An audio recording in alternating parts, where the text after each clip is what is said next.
been a while since we've done a competition. What are we doing today?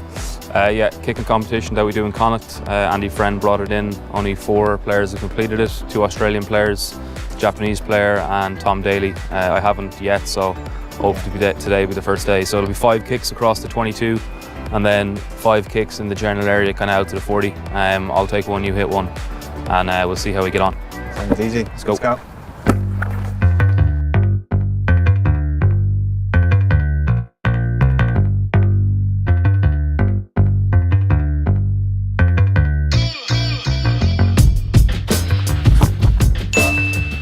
In the pizza van.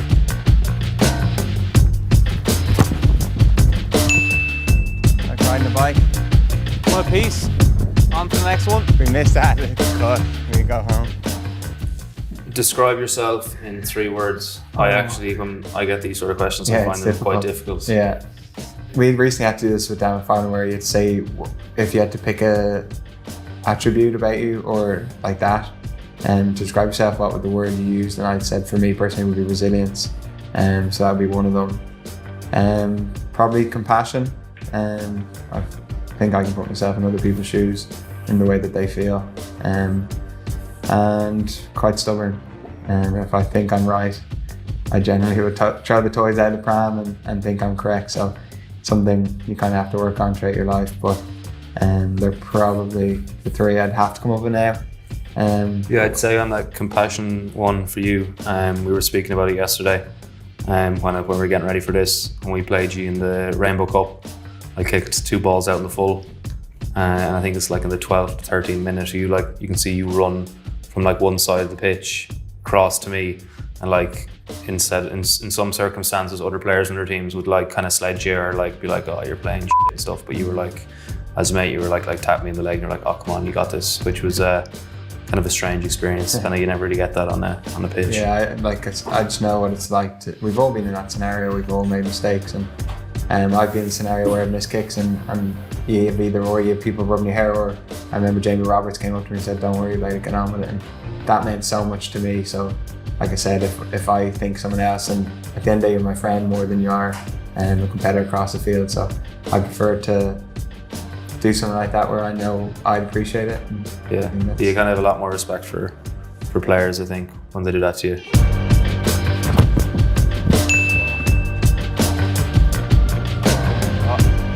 Time, sir. Time, sir.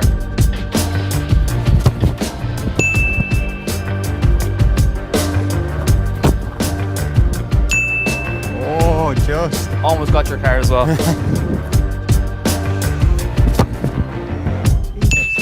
Every time. Who is more serious / the biggest joker? I don't know. I think we're both quite similar. Yeah, I was thinking the same. We have a bit of both in us. Yeah, like I think people who wouldn't know me that well would perceive me as being quite serious. It's because the friend you do. Yeah. They can. Like I think some of the lads who probably I wouldn't be as tight with in the Connacht squad would probably see me as kind of. Yeah, not take out, but like just angry, not angry, just real serious and kind of, wanting things to be done the right way. And kind of like, they're probably like, I wonder what he does when he goes home. I say he does nothing that's like any fun, but any of my mates, like who I'd be real close with, would say probably then the latter of what you said there. When I was up there, you would have been big for a little prank or joke. Yeah. Whoever you get one on Finley or whoever. Yeah, I think myself, I was probably on the end of it a few times. Remember McSherry got me with the footballing. I kicked the football into was it me and you doing the tricks? I kicked into like the circle thing, and then he said it was like a shrine for Mother Teresa. Oh, yeah. Do you want to explain that? So there's this like, I don't know what it was, but there was a big hole anyway, and I was trying to kick a football into the hole. And like it was just a bit of fun. I put it on Instagram, and I got a message then off our manager saying, will you come in please? But they dockered Irish Times article to say Connacht rugby player defamate, or not defamate, I can't remember what it was, but ruins Mother Teresa's grave or something. I was like, oh my God. It was like a monument. It was basically just a cross, but you were like doing your stupid tricks that you do. And myself and Sherry, who's like incredible at photoshopping, like photoshopped this article about you, and I remember you were like freaking. I was freaking because my dad's a religious journalist, so I was like, oh my god, he's gonna get in trouble here. Like, but then I drove straight back to the club and went in, and no one was there. I was like, oh. So yeah, that was one good joke times. he got me with. What kick? Or 3 from 3, you now kick 4. What's that, about 40 metres? 37, 40 metres? Yeah. Outside of your distance. Bit of wind behind you, surely you can take a little pitching wedge there. Lucky. Oh. I actually very lucky there. Ah. No! Still going? Get in. There we go. Ah!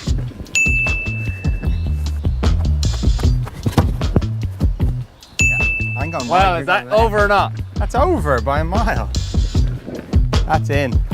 He doesn't have his glasses on. Oh, what was your first impression of me the first time we met? This can go one or two ways. Yeah, I didn't know what to expect. Obviously,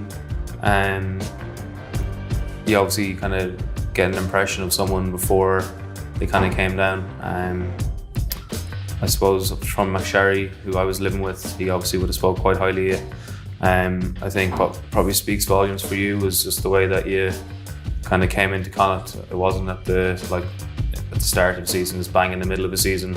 It was kind of like a messy time for you as well in terms of what was going on in Leinster, and I think the way that you came down and embraced what we were trying to do and the way you kind of fitted in and like had no, I suppose, ego about you as well. You came from a team that kind of had been quite successful, and then you added to Connacht and then ended up being successful there. So I was I suppose I was excited when I heard that you were coming down. Fantastic player.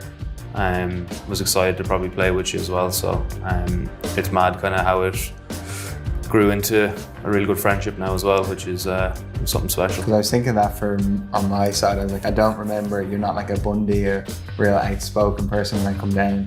I found with you, I think we just slowly became really good friends, and it probably was due to you living with McSherry, and we got to hang out a lot through that. But I had seen you play, I think you got your first cap the season before that, you came in fullback, wasn't it? Yeah. I remember seeing this rangy, skinny, Gaelic looking lad come on, and I remember just coming down and like that. I think we clicked quite well in terms of the way we played as well. You had high standards and I was trying to meet them, and I thought when we played together that season we got better and better. I remember the end of the season was at Gloucester, it was the year after, probably had our best game, and we were playing like enjoyable together. Yeah, I think the point where it kind of like clicked for you and I was I had a perception the way out halves kind of had to play, like they had to be like barking at like players and like if they obviously kind of gave you a bad pass or did something poor, you'd have to kind of like give out to them.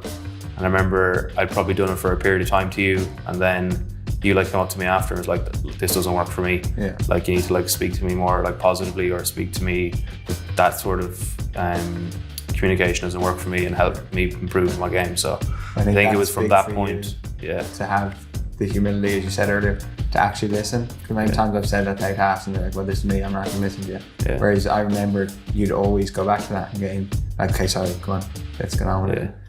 That meant a lot to me when you used to do that. Yeah, I think once you said that to me, I kind of was like, yeah. And then I took that approach to everyone else as well. So it was a good learning, to be fair. It's just, there's always so many different ways to communicate with people. You don't always have to give out to them to get what you need off them. 100%. 100% agree. Personality traits and all that. Yes!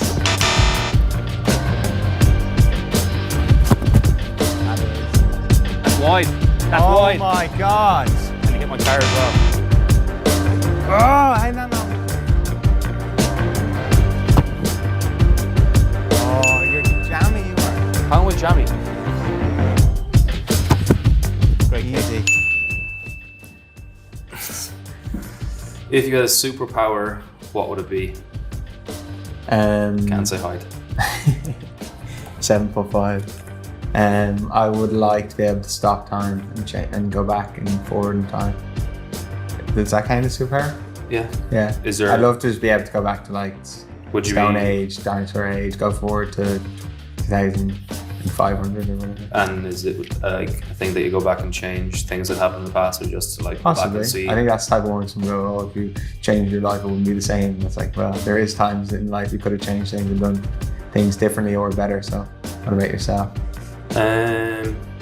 Yeah, probably something similar. I have a Muscles?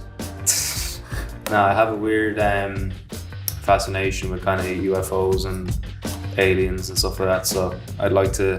There's obviously a lot of stuff coming out at the moment about like the Pentagon release and stuff. So probably be something to get an understanding. Like if I could go into the future to see what the crack is with that. There's a couple of aliens in Connacht, Finley and the boys. Finley, yeah. No. Come on! So easy. Down to the last. Come on! Yes! Here we go. Come on! Easy. Who has been the biggest influence on your career? It would definitely be my family for me. In particular my mum, but even my sister and my brother did a lot for me. Probably one of the turning points in my career was when I was in Galway. Sure.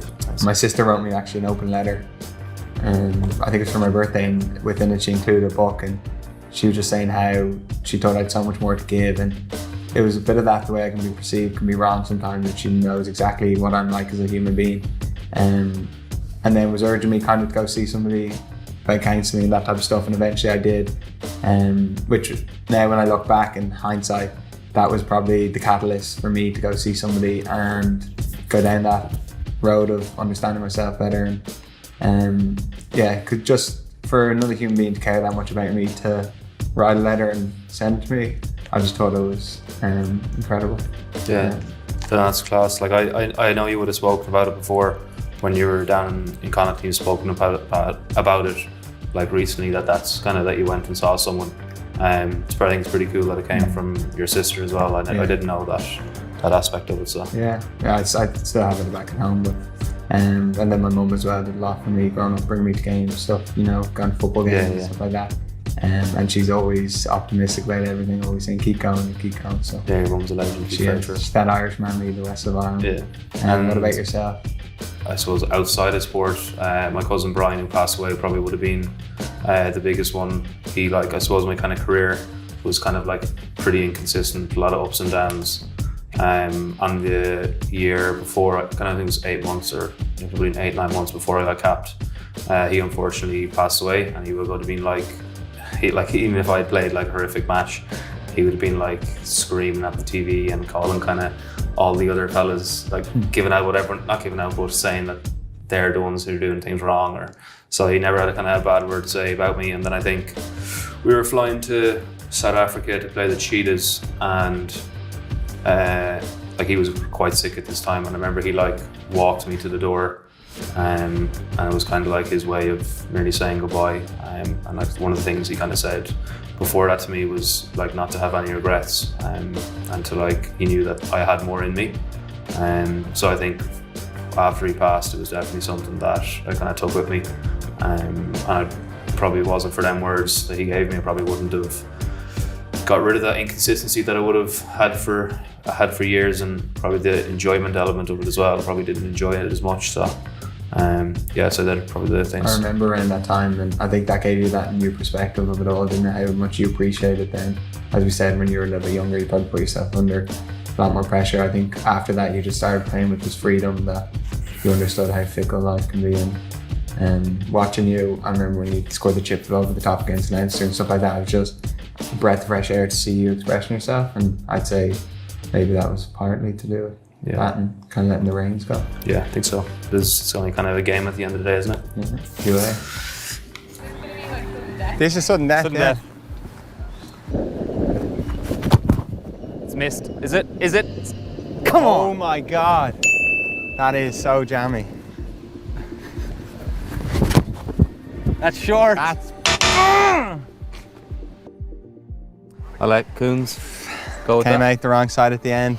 Jack went a bit below the belt at the end with a bit of sledging, but he needed a confidence booster after his percentage this season, so Well done, congrats.